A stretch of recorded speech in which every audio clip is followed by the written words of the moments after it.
मान्सूनची आता मध्ये चावल लागली, तर शेतकऱ्याला सांगू इच्छितो तो 22 मेला अंदमान बेटावर मान्सून एकदा सक्रिय होणार आहे. पण त्याच्यानंतर काय होणार आहे, 22-23च्या दरम्यान बंगालच्या खाडीमध्ये एक चक्रीवादळ तयार होणार आहे. बंगालच्या उपसागरामध्ये म्हणजे एक चक्रीवादळ तयार होईल आणि ते चक्रीवादळ कलकत्ता बांगलादेशकडे जाणार आहे, म्हणून हा अंदाज लक्षात येतात. ते आपल्या महाराष्ट्राकडे त्याचा काही फारसा प्रभाव पडणार नाही. बांगलादेशकडे जात असल्यामुळं 27-28 दरम्यान आपल्या महाराष्ट्रामध्ये तुरळक ठिकाणी पुन्हा पाऊस येऊ शकतो. म्हणजे 27 मे 28 मेच्या दरम्यान पाऊस शकतो.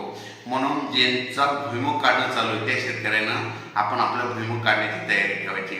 आणि एकंदरीत परिस्थिती बघितली तर राज्यामध्ये देशाचं बघायचं झालं तर म्हणजे आता म्हणजे 18 मे पासून ते 27 मे पर्यंत जवळपास आंध्र प्रदेश, तेलंगणा, केरळ, कर्नाटक, तामिळनाडू या भागामध्ये अवकाळीचं खूप म्हणजे पाऊस पडणार आहे. म्हणून त्या राज्यातील शेतकऱ्यांनी हा अंदाज लक्षात द्यायचा.